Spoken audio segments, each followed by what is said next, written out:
Sekarang saya mau ke Pak Andreas. Dari Komisi 10 ini kan informasinya pernah sebenarnya memanggil dari pihak Kemendikbudristek membahas soal kenaikan uang kuliah tunggal atau uang kuliah tinggi tadi dalam tanda kutip. Apa sebenarnya rekomendasi yang waktu itu disampaikan dari DPR ke Kemendikbudristek dan apakah berjalan atau tidak sebenarnya, Pak Andreas? Ya, gini, saya ingin menyampaikan dulu artinya secara umum biar ya masyarakat pada umumnya memahami soal status-status PTNBH, PTNBLU, terus kemudian PTN dengan pembiayaan dari negara yang berkaitan Satker ya, PTN Satker tadi Prof. Cecep sampaikan.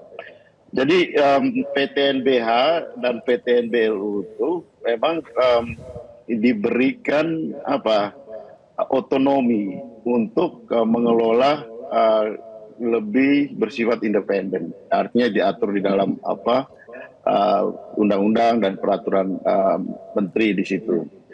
Nah, cuma yang terjadi sekarang seperti yang tadi disinggung oleh Prof. Cecep, ya otonomi itu kemudian diterjemahkan ya terlalu jauh atau diterjemahkan secara lebih sempit untuk mengelola mencari uang.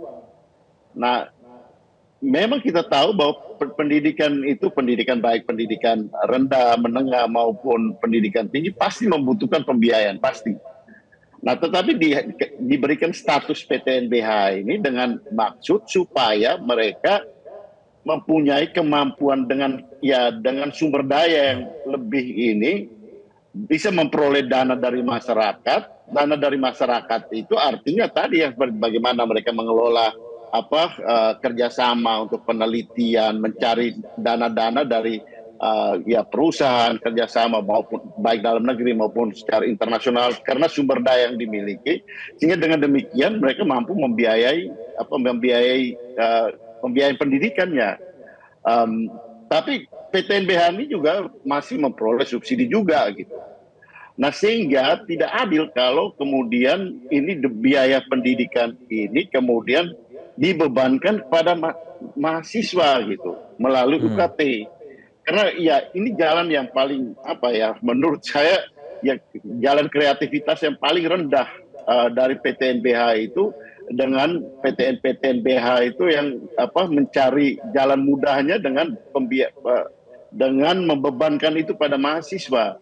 Seharusnya mereka mempunyai kesempatan untuk mencari dari mana-mana sehingga biaya untuk mahasiswa itu tetap yang wajar, bahkan kalau bisa makin menurun karena kemampuan dari PTNBH itu seharusnya mempunyai kemampuan lebih untuk membiayai dari sumber-sumber yang lain.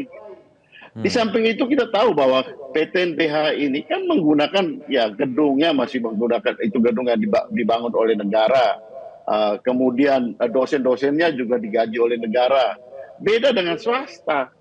Ya, sementara kita tahu bahwa sekarang banyak perguruan tinggi negeri, perguruan PTNBH ini biaya pendidikannya sama, bahkan ada yang lebih mahal dari biaya pendidikan di perguruan tinggi swasta. Ini kan menjadi ironi gitu. Dan ini 2-3 tahun terakhir ini menjadi fenomena yang menyebar di semua kampus gitu. Baik. Saya kira di sini Kementerian Pendidikan dan Kebudayaan harus, dan nanti kami akan di Komisi 10 kita akan membicarakan hal ini secara lebih serius lagi sehingga Kementerian Pendidikan dan Kebudayaan harus turun tangan. Baik, artinya yang ditunggu oleh masyarakat saat ini adalah respon dari pemerintah dan juga pihak kampus terkait dengan kebijakan UKT yang dianggap memberatkan ini. Nanti saya juga akan tanya ke Mas Rio, dari polemik yang sudah saat ini terjadi, apa yang terjadi di kalangan para mahasiswa? Apakah kemudian sampai ada yang harus putus kuliah dengan ada kebijakan ini, atau harus cari pinjaman, atau seperti apa? Faktanya di lapangan kita akan ulik usai jeda berikut ini. Pemirsa, tetaplah bersama kami di Selamat Pagi Indonesia.